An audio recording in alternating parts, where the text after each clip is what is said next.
In the days when the Fourth Age was yet young and the shadow of Sauron had long since passed from Middle-earth, there came to Rivendell tidings most dire. Elrond Half-Elven, though diminished in power since the departure of the Three Rings, still held court in the last homely house, and it was there that Gandalf the White brought word of a darkness stirring in the far reaches of Rhûn. "The Palantir of Orthanc shows me vision," spoke the wizard, his gray eyes troubled beneath bushy brows. "Ancient evils stir beyond the sea of Rhûn, things that predate even the coming of the Valar to Arda. The paths of the dead have grown restless, and shadows move where none should walk."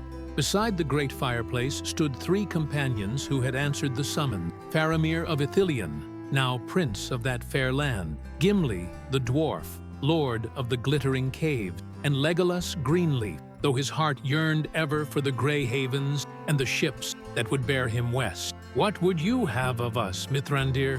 asked Faramir, his noble features grave in the firelight. "There exists," said Gandalf slowly, "a path spoken of in the eldest days, known only in whispers as the Hidden Path.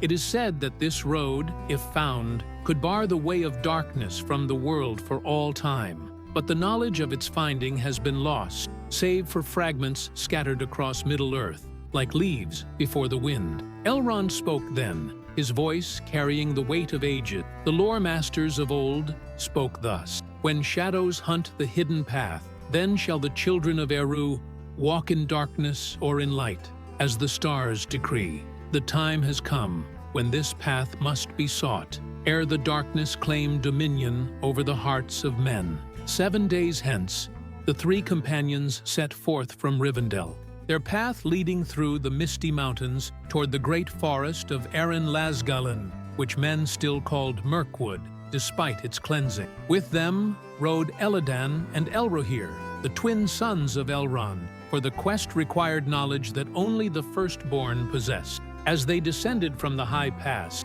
where once the company of Thorin Oakenshield had nearly perished, strange shadows began to follow in their wake. These were not the shadows of clouds or mountains, but shapes that moved with purpose and malice, flowing across the ground like oil upon water. "We are watched," murmured Legolas, his keen eyes scanning the wilderness behind them.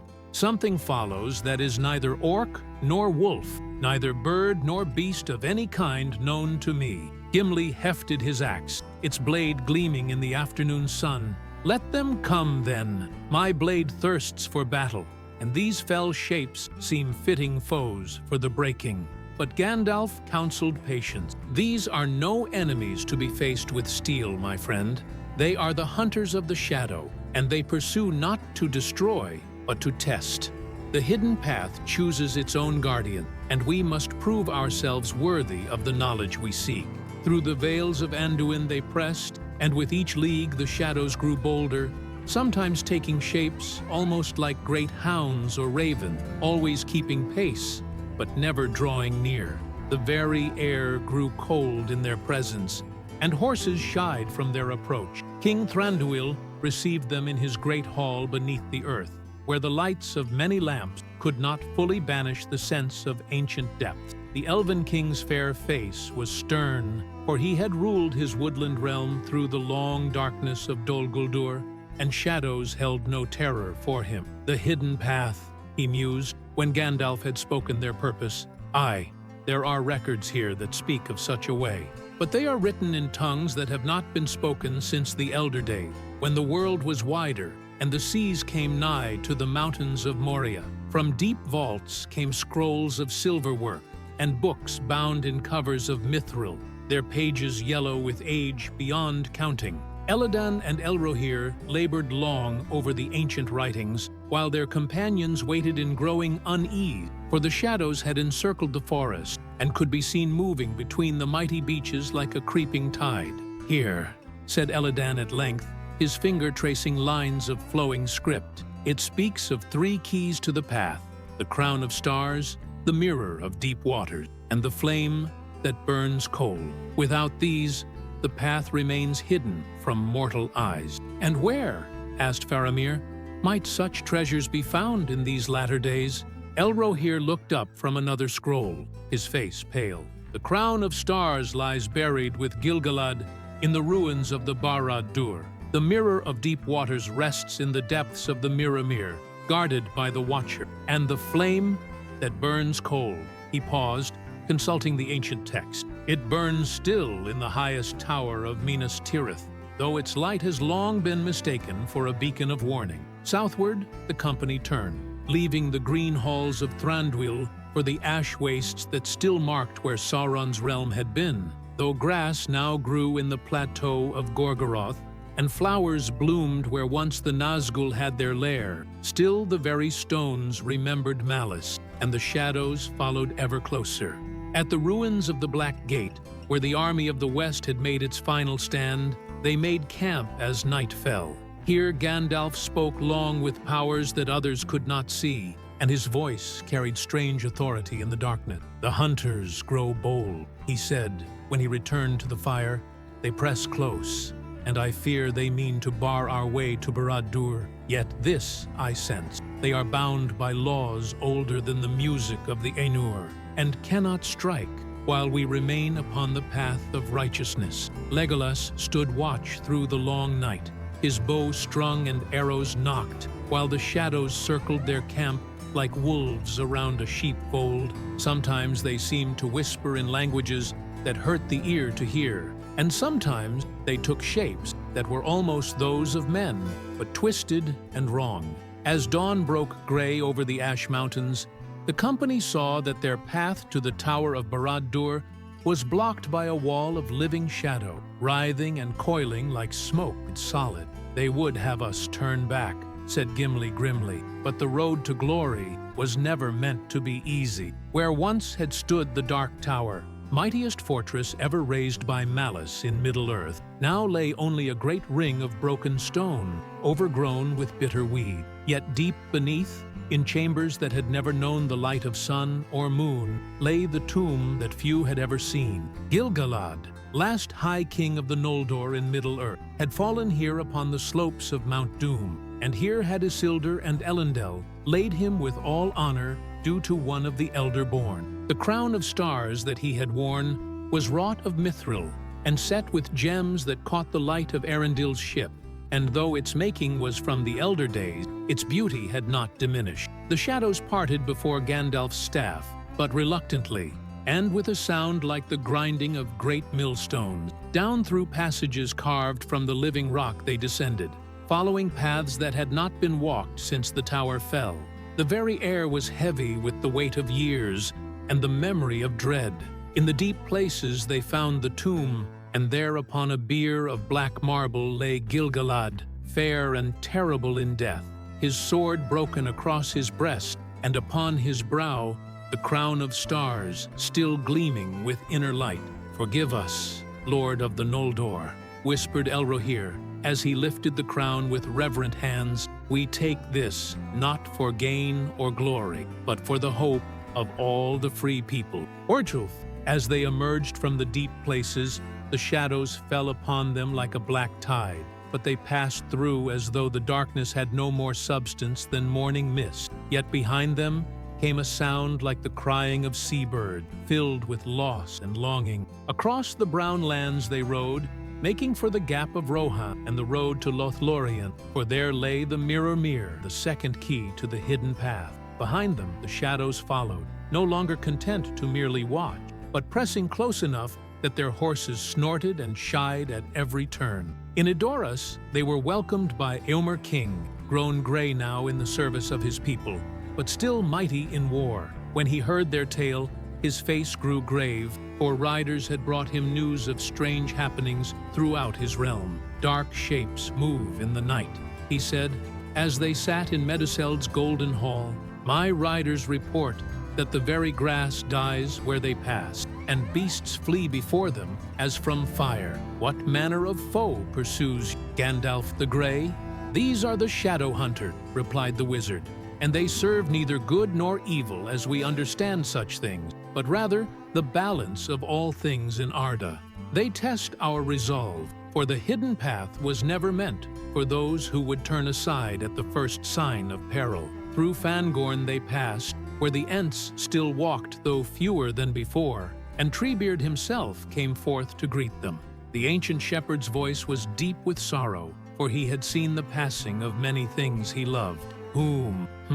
Shadow hunters you call them, he rumbled, his eyes bright as stars in his bark-like face. But I remember when they were called by another name. The testing ones, the choosers of the worthy. They come when the fate of the world hangs upon a knife's edge, and few there are who can pass their trial.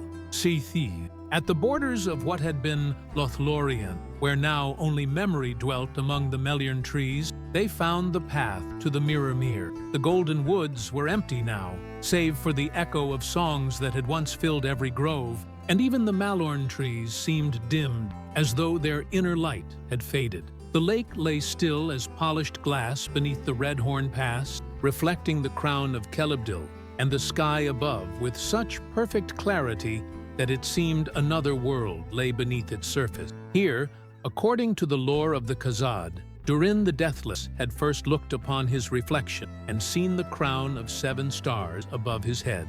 The Watcher in the Water has long since departed, said Gandalf, studying the deeps. But other guardians remain, creatures of water and starlight that have guarded this place since the making of the world. Into the lake's depths, Legolas dove, for among all their company, only he had the skill to navigate the mirror world beneath the water. Long he stayed below, while his companions watched the shadows gather on the shores like an army of the night. When at last he emerged, in his hands he bore a crystal globe that seemed to hold all the light of heaven, swirling and dancing within its depths. This was the mirror of deep waters, wrought by the Valar themselves in the music of creation, and its surface showed not what was, but what might yet come to pass. As they looked within its depths, visions swirled, a path of silver light winding through darkness, a door that opened upon stars, and something else, a figure robed in shadow, but whether friend or foe, the mirror would not reveal. To Gondor they rode in haste, for the shadows pressed close behind them now, taking shapes that hurt the eye to look upon. Through the paths of the dead they dared not pass, for the restless spirit stirred there, and even Gimli's stout heart quailed at the thought. Instead, they took the mountain paths through the Ephel Duath, where once the servants of the Eye had watched, and came at last to the White City that was the crown of the South Kingdom. Minas Tirith rose before them like a great ship of stone, her 7 tiers gleaming in the morning sun, and from her highest tower there burned a flame that had never been quenched. King Elessar received them in the court of the fountain, where the white tree bloomed in eternal spring. Though the years had silvered his dark hair, the light of the kings of old still shone in his gray eyes, and about him was the majesty of one who had walked with the great and been found worthy. The flame that burns cold, he mused, when they had told him of their need. Long have the guards of the citadel wondered at that light, for it gives no warmth, yet burns brighter than any fire kindled by mortal hand. If it is indeed a key to the hidden path, then freely do I give it, for the hope of all free peoples. Up the winding ways they climbed, to where the tower of Ecthelion rose into the sky, and there, in the highest chamber, burned the flame they sought. It was neither red nor gold, but silver-white, like starlight. And when Gandalf spoke words of power, it flowed into a crystal vessel, like living light made manifest. With all 3 keys in their possession, the company made ready to seek the hidden path itself. But the ancient lore was unclear about where such a path might be found, speaking only in riddles and half-remembered songs. The path lies where the world grows thin, read Elladan from the scrolls they had copied in Thranduil's hall, where the airs of Middle-earth meet the winds of the uttermost west. There shall the keys of opening serve their purpose. The Grey Havens, breathed Legolas, his eyes bright with sudden understanding. There, where the ships of the Eldar depart these shores, the boundaries between the circles of the world grow weak. But as they made ready to depart Minas Tirith, the shadows that had followed them so long finally revealed their true nature. Around the White City they gathered like a sea of darkness, and from their midst came forms that were fair to look upon, though terrible in their majesty. These were not servants of Eden, but beings of such ancient power that their very presence made the air thrum plucked harp string. Their leader bore a crown of shadow and starlight, and his voice was like the sound of distant thunder. "Hold, children of Eru," he commanded, and even Gandalf bowed his head before that authority. "Long have we watched your quest, and found you not unworthy, but the time of testing is at hand, and you must choose. Will you seek the hidden path for your own glory, or for the hope of all who dwell in Middle-earth?" In the court of the fountain, beneath the stars of night, the company faced their greatest test. The Shadow Lord, for such he was, though not of the darkness that men feared, wove about them visions that pierced the heart and laid bare every secret thought. To Faramir he showed visions of Ithilien made waste, its gardens burned, and its people scattered, while he sat safe in halls of marble, caring naught for their suffering. "Will you abandon your quest to save your beloved land?" came the whispered question. To Gimli came visions of the glittering caves fallen to ruin, their crystal beauty shattered by time and neglect, while he wandered afar, seeking glory. "Will you forsake adventure to tend your people's need?" To Legolas were shown the grey havens empty, the ships departed, and he alone upon the shore with no passage west, while his heart yearned for the undying lands. "Will you remain in Middle-earth for duty's sake?" But each in turn answered the Shadow's test with resolve unshaken. Faramir spoke of duty to all people, not just his own. Gimli of friendships that bound him stronger than any chain of gold. And Legolas of the love that makes sacrifice sweet rather than bitter. Last came the test of Gandalf, and to him the Shadow Lord showed visions of the flame imperishable failing, the music of the Ainur falling to discord, and all the work of the Valar coming to naught. "Will you persist in hope when all seems lost?" "I am a servant of the secret fire," replied the wizard, and his voice rang with the authority of one who had passed through death itself. "While the flame burned, hope endured, though all the world should fall to darkness." At these words, the shadows fell away like veils torn by wind, and the Shadow Lord smiled, and his smile was like the sun breaking through clouds after storm. "You have passed the test that was set at the world's beginning," he said, and his voice now held warmth like a father's. "For we are the guardians of the path, appointed by Eru himself, to watch and ward the way that leads to the heart of creation. Long have we waited for those worthy to walk the hidden path, and few indeed have proven themselves ready for such a burden." The three keys began to shine with inner light, and where their radiance touched the stones of the court, patterns appeared that had not been seen since the making of the world. Lines of silver fire spread outward like a great star, and at its heart opened a door of light that showed not the chambers below, but a pathway that stretched beyond the bounds of earth and sky. "This is the hidden path," said the Shadow Lord, though now he appeared as one of the mighty among the firstborn, fair and wise beyond measure. "It leads to the music itself, to the place where the themes of creation are woven into the pattern of all that is and was and ever shall be.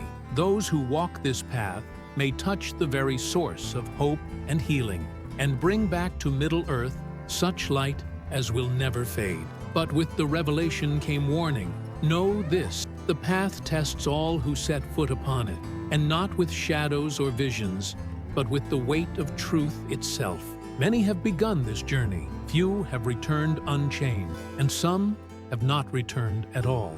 The great twist revealed. Hand in hand, the companions stepped upon the path of silver light, and instantly the world fell away beneath their feet. They walked not upon stone or earth, but upon the very stuff of creation, through halls that were built of music made manifest, and chambers whose walls were woven from the light of the first stars. At the path's end lay the greatest wonder of all, a garden where grew the two trees of Valinor, not as they had been in their first flowering, but as they were in the mind of Eru, before ever the world began. Beneath their boughs sat a figure they had not expected. Not Eru himself, for he is beyond the circles of the world, but one they knew well. "Frodo," whispered Gandalf in amazement, for there sat the ring-bearer, unchanged by the passing years, his face bright with the peace that passes understanding. "Welcome, my friends," said Frodo, rising to greet them with a smile. "Long have I waited here for your coming, for I am the guardian of the heart of all things, appointed to this office when I passed into the West. The burden I bore prepared me for this greater task, to tend the garden where hope itself grows, and to welcome those who would carry that hope back to the world." Here was the great truth hidden from the beginning. The hidden path led not to power or glory, but to the source of healing itself. Frodo, who had borne the greatest burden of the Third Age, had been prepared for this greater service, to be the keeper of hope for all who would come after. "The darkness that stirs in Rhûn," he said, understanding their quest without need for words, "is but a shadow cast by fear and despair. It feeds upon hopelessness and grows strong where hearts grow cold. But this," he gestured to a fountain that sprang from the roots of the trees, its waters bright as liquid starlight. "This is the antidote to all despair, the light that no darkness can quench." Each companion filled a crystal vial with the water of hope, and in their hearts they felt a change that would never fade. They understood now why the Shadow Guards had tested them so fiercely. Only those who had proven their worthiness could carry such a gift back to the world. The journey home passed as swiftly as a dream, for the path folded space and time upon itself. When they emerged in the court of the fountain, it was to find that only a single night had passed, though they had walked for what seemed like ages beyond count. In the days that followed, word spread throughout Middle-earth of the hope renewed. Where the waters of the fountain were shared, despair fled like darkness before the dawn. The stirring evil in Rhûn withered and died, starved of the fear upon which it fed. And though the companions kept secret the full truth of what they had seen, the hope they carried with them spread to every corner of the world, like ripples on a vast lake. Thus ended the last great quest of the Fourth Age, not with the clash of swords or the fall of towers, but with the quiet victory of hope over despair, light over darkness, and love over fear. And though the years would bring new challenges to Middle-earth, never again would the world lack for hope, for the hidden path had been walked, its secret revealed, and its gift shared with all who had the courage to believe. The shadows that had hunted them were shadows no more, but became the guardians of a new age, watching always for those who might prove worthy to walk the path again. And in the highest tower of Minas Tirith, the flame that burns cold burned brighter than ever before, a beacon of hope for all who gazed upon it, a promise that even in the darkest hour, the light endures. Epilogue: The Ages of Hope, the passing of the Fourth Age. In the years that followed the walking of the hidden path, Middle-earth entered what the chroniclers would later name the Long Peace, though peace it was not in the sense of idle tranquility, but rather the deep contentment that comes when hope dwells in the hearts of all people. The waters of the fountain that sprang from the roots of the two trees had touched every corner of the world, carried not by vessel or stream, but by the very air that stirred when hearts were lifted in joy. From the gray havens in the west to the far reaches of Rhûn in the east, from the ice-crowned peaks of Forodwaith to the sun-blessed shores of Far Harad, the children of Eru felt a change that could not be spoken in words, yet was real as the ground beneath their feet. It was as if a great shadow that none had noticed while it lay upon them had suddenly lifted, and they saw the world with new eyes, bright and clear as morning after long night. King Elessar ruled in Gondor for many years more, and his reign became known as the Golden Autumn of the South Kingdom. Under his wise governance, the lands that had long lain waste between Gondor and Mordor bloomed again. Where once only ash and bitter herbs had grown, now came forth gardens fair as those that had adorned Númenor in its prime. The great cities of the past, Osgiliath, the bridge city, Minas Ithil, the Tower of the Moon, rose again from their ruins, their stones singing with the music of renewal. Yet it was not restoration alone that marked these years. but innovation beyond what had been seen since the elder days. The craftsmen of Gondor, inspired by dreams of beauty that came to them in the night watches, wrought works that rivaled even the majesty of Khazad-dûm in its glory. Towers of crystal grew beside walls of white stone, and in their depths burned lights that were neither flame nor star, but something altogether new, the radiance of hope made manifest in the world of matter. Faramir, Prince of Ithilien, transformed his realm into a land that surpassed even the gardens of Lothlorien in its beauty. The trees that grew there were neither Malorn nor beech, but a new kind altogether, with leaves that shimmered silver green in sunlight and sang gentle melodies when the wind stirred their branches. Beneath their shade, the Rangers of Ithilien became not warriors watching for enemies, but gardeners tending the growing things of the earth, and their captain grew wise in lore that had not been spoken since the world was young. In his later years, Faramir wedded Éowyn of Rohan, she who had slain the Witch King upon the Pelennor fields, and their union brought forth children whose names would be remembered when the Fourth Age had passed into legend. Their eldest daughter, Morwen, possessed the gift of healing that surpassed even that of the kings of old, and from her hands flowed the same virtue that touched the waters of hope. Their son, Boromir the Younger, became the greatest explorer of his age, leading expeditions beyond the Sea of Rhûn to lands that no Westerner had seen since the breaking of the world. The Lord of the Glittering Caves, Gimli, son of Glóin, ruled long in the glittering caves of Aglarond, and under his guidance, the Khazad achieved wonders that surpassed even the greatest works of their fathers. The halls beneath the Hornburg grew ever deeper and more beautiful, until they rivaled Khazad-dûm itself in their splendor. But more than this, Gimli's people discovered new veins of mithril beneath the White Mountain, silver roads that led to chambers filled with gems that caught and held the light of hope itself. The dwarves of Aglarond became the finest smiths of their age, and their works were sought by kings and princes throughout Middle-earth. They forged swords that never dulled, mail that turned aside both blade and shadow, and crowns that bore upon them the light of the undying stars. But their greatest creation was the Gate of Stars, a mighty portal wrought of mithril and crystal that stood at the entrance to their halls, through which passed all who would enter the realm of the Khazad. This gate possessed a virtue beyond the mere craft of its making, for it had been wrought with fragments of the mirror of deep waters woven into its substance. Those who passed beneath its arch were cleansed of malice and despair, and none could enter the glittering caves with hatred in their heart. Thus did Aglarond become a place of pilgrimage for all the free people, and many came there seeking healing for wounds of the spirit that no herb or leechcraft could touch. In his final years, Gimli accomplished what no dwarf had achieved since the elder days. He learned the speech of growing things, taught to him by Legolas in their long friendship. Under his hands, gardens grew within the very heart of the mountain, where trees of silver bore fruit of gold, and flowers bloomed that had been seen only in the gardens of the Valar.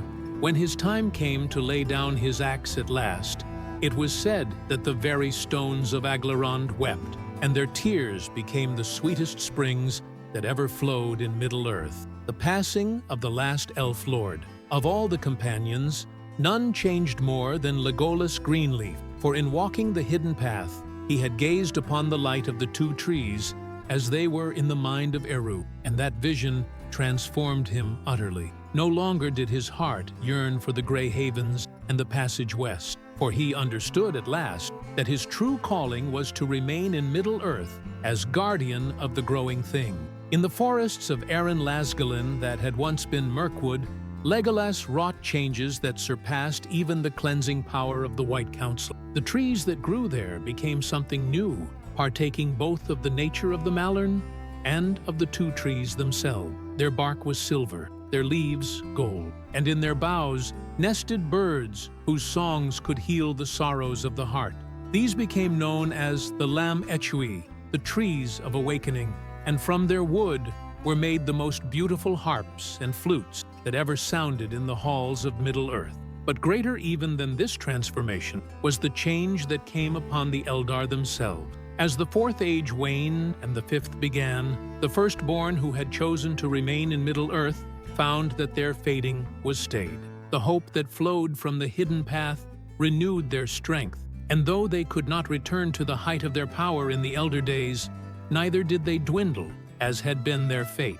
Instead, they became something altogether new, elves who partook both of the mortality of men and the undying nature of their own kind. Legolas became the first and greatest of these new elves, and under his leadership, they spread throughout Middle-earth, becoming teachers and guardians of all that grew and flourished. They founded schools of lore in every land, where the children of men learned the songs that could call forth healing from hurt, growth from barren ground, and joy from sorrow. In time, it became that no settlement of men, dwarves, or hobbits was without its elf friend, one of the firstborn who had chosen to make their dwelling among the younger children of Eru. When at last Legolas felt his time approaching, for even the new elves were not exempt from the doom of ending, he did not fade or diminish, but rather transformed once more. In the heart of Eren Lesgallen, he became one with the greatest of the Lamichui, a tree of such surpassing beauty that all who beheld it wept for joy. Yet this was not death as others knew it, but a new kind of existence, for from that tree came wisdom and counsel to all who sought it, and its voice could be heard in the whisper of wind through leaves, throughout all the forests of Middle-earth. The White Wizard's final victory, Gandalf Mithrandir, called Stormcrow and Grey Pilgrim, Lathspell and the White Rider, he who had passed through fire and death and darkness and had returned renewed, found in the success of the quest for the hidden path the completion of his long labor in Middle-earth. The hope that now dwelt in every heart was the culmination of all his efforts through the long ages, from his first arrival in the Grey Havens to his final victory over the Shadow. Yet his work was not ended, for with the coming of the Age of Hope, new challenges arose that required the wisdom of one who had walked with the Valar. The boundaries between the seen and unseen worlds grew thin, and creatures of spirit began to walk openly in Middle-earth. Not the fell beings that had served the enemy, but entities of pure thought and light that sought to aid the children of Eru in ways that had not been seen since the music of creation itself. Gandalf became the mediator between these spirit folk and the dwellers in flesh, teaching both sides the laws that governed their interaction.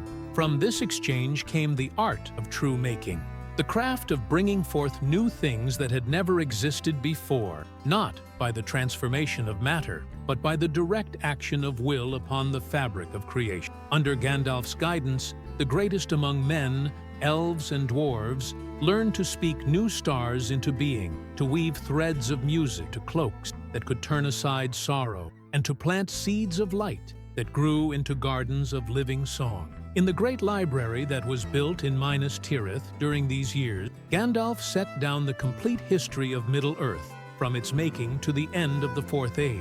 This work, known as the Red Book of the White Tower, became the foundation of all lore in the ages that followed. But more than mere chronicle, it was a book of power, for woven into its pages were threads of the music itself, and those who read it with understanding could glimpse the patterns that underlay all existence. When his time came to depart Middle-earth at last, Gandalf did not fade or die, nor did he sail into the west, as had the ring-bearers before him. Instead, in a manner that mirrored the transformation of Legolas, he became something greater than he had been.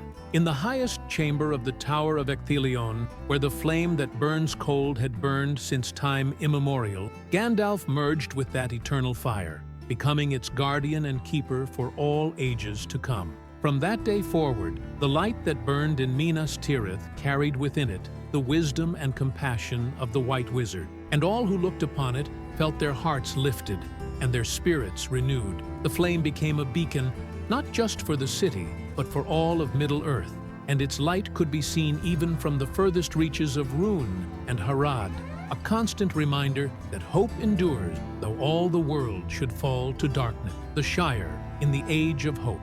Even the Shire, that most peaceful and secluded of all the realms of Middle-earth, was touched by the transformation that followed the walking of the hidden path.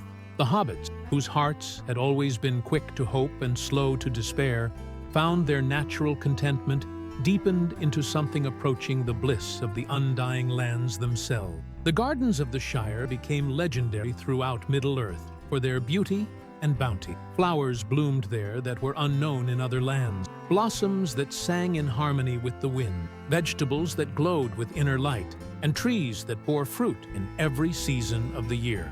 The party tree in Hobbiton grew to such a size that its branches could shelter half the village, and beneath its shade, celebrations were held that lasted for days without any of the participants growing weary. Samwise Gamgee, elevated by his friend's return to mayor for life of the Shire, proved himself worthy of the title in ways that surpassed all expectation. Under his guidance, the hobbits began to venture forth from their borders in numbers not seen since the wandering days of their ancestors. They became the merchants and messengers of the New Age, carrying news and goods between the realms of Middle-earth. And wherever they went, they brought with them the simple wisdom and uncomplicated joy that were the special gifts of their people.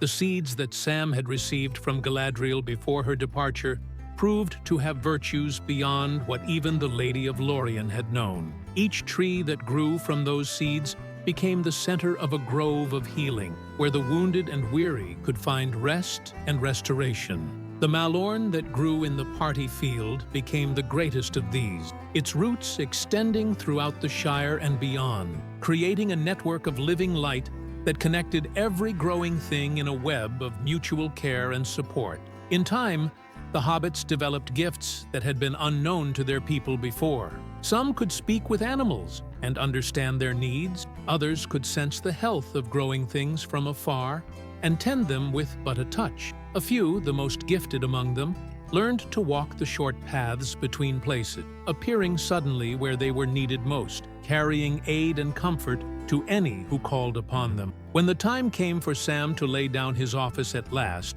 he did so with the same quiet grace that had marked all his service. But rather than retiring to a peaceful old age, he chose instead to follow the path that his master Frodo had taken before him. In a boat wrought of wood from the party tree itself, he sailed down the Brandywine and thence to the sea, seeking the straight road that leads beyond the circles of the world. It was said by those who witnessed his departure that as his boat passed beyond the sight of land, it began to glow with the same light that had marked Frodo's passage, and that for many days thereafter, sailors reported seeing a star where no star had been before, a new light in the west that spoke of gardens beyond the reach of time, where the faithful gardener had found at last the perfect soil in which to plant the seeds of everlasting spring. The coming of the Fifth Age. As the Fourth Age drew to its close, the signs of great change multiplied throughout Middle-earth. The mountains began to sing, not with voices that mortal ears could hear, but with harmonies that resonated in the very stone, causing crystals to form in new patterns and metals to flow in channels that followed the lines of music rather than the pull of earth. The seas grew lighter, their waters taking on a luminescence that reminded those who saw it of the light of the two trees, and ships that sailed upon them found their journeys swifter, and their harbors always welcoming. The stars themselves seemed to draw closer to the earth, and on clear nights, their light was bright enough to read by. Astronomers reported new constellations appearing in the sky, patterns that told stories of hope and healing, of courage rewarded, and love triumphant. The greatest of these was the Crown of Gil-galad, 7 stars arranged in a perfect circle around the pole star, their light constant and unwavering, a reminder to all who saw them of the sacrifice that had made the new age possible. But the most wondrous change of all was in the children born during these years. They came into the world with eyes that held depths of wisdom unusual in the young, and as they grew, they displayed gifts that had not been seen since the elder days. Some could heal with a touch, others could commune with the spirits of the departed, and a few possessed the ability to see through the veils that separated the mortal world from the timeless halls beyond. These children, known as the Hope-born, became the leaders of the Fifth Age. Under their guidance, the peoples of Middle-earth achieved wonders that surpassed even the glory of Numenor. or the might of Gil-galad's realm. Cities of light rose from the earth itself, their towers reaching toward the stars, and their foundations rooted in the music that underlay all creation. Roads of silver connected every settlement, and along these paths traveled messengers of pure thought, carrying news and wisdom at the speed of inspiration itself. The old divisions between the free peoples began to fade, not through conquest or merger, but through the simple recognition that all were children of the same source, notes in the same vast symphony. Men, elves, dwarves, and hobbits intermarried freely, and their children combined the best qualities of all races. From these unions arose the unified folk, beings of such beauty and wisdom that they seemed to bridge the gap between mortality and the divine. Yet even as these marvels unfolded, the wise among the Hope-born understood that they were seeing but the beginning of transformation beyond imagining. The walking of the hidden path had set in motion changes that would continue throughout all the ages to come, each building upon the last until the very nature of existence itself was altered. The last chronicle. In the final year of the Fourth Age, there came to Minas Tirith one who had not been seen in Middle-earth for many long years, Radagast the Brown, he who had been friend to all beasts and birds. But he came no longer as a simple lover of nature, for his time in the wild lands beyond the knowledge of the free people had changed him profoundly. "I bring word from the uttermost east," he said to the assembled lords and ladies who gathered to hear his news. "Beyond the Sea of Rhûn, beyond the Iron Hills and the Red Mountains, in lands where the sun rises and sets in patterns unknown to Western eyes, great changes are stirring. The very earth awakens there, and creatures are stirring that have slept since the making of the world." Húrít, his words proved prophetic, for in the days that followed, travelers from the east began to arrive in numbers not seen since the ancient migration. But these were not the wild men and half-orcs that had followed the standards of the enemy in ages past, but peoples fair and wise, bearing gifts of knowledge and art that enriched all who received them. They spoke of cities beneath the earth where gems grew like flowers, of forests where the trees bore leaves of every hue imaginable, and of mountains that floated in the air, held aloft by the same force that kept the stars in their courses. Most wonderful of all, they told of the great library of the East, a building that existed in all places and none, where every thought that had ever been thought was preserved for those with wisdom to seek it out. From these Eastern folk, the Hope-born learned new arts and sciences. They discovered how to weave light into cloth, how to build with crystallized music, and how to plant gardens in the very air itself. The boundaries between the possible and impossible dissolved, and Middle-earth became a realm where dreams took form and walked beside their dreamers in the light of day. As the Fourth Age ended, the Fifth began. All the free peoples gathered for the great celebration, a festival that lasted not for days or weeks, but for an entire season. From every corner of Middle-earth they came, the descendants of the Dunedain and the Rohirrim, the new elves and the Khazad of the deep places, the far-traveled hobbits and the wise Easterlings, all united in thanksgiving for the hope that had been restored to the world. At the height of the celebration, as the sun reached its zenith on the day of the summer solstice, a great wonder was seen. Above the assembled multitudes, the sky itself seemed to part like a curtain, and through the opening came a light that surpassed the radiance of the sun itself. In that light, figures could be discerned, the forms of those who had passed beyond the circles of the world but had not been forgotten. There stood Frodo, the ring-bearer, no longer bearing the weight of his burden, but crowned with a diadem of starlight. Beside him walked Gandalf in his true form, tall and mighty beyond mortal understanding, his robes woven from the light of creation itself. And with them came others, Gil-galad in his majesty, Elendil with his sword reforged, and many more whose names were written in the annals of valor and sacrifice. But they came not to dwell again in Middle-earth, but to bear witness to what their labors had accomplished. As the assembled multitudes watched in wonder, Frodo lifted his hand in blessing, and from his fingers fell drops of light that touched every person present.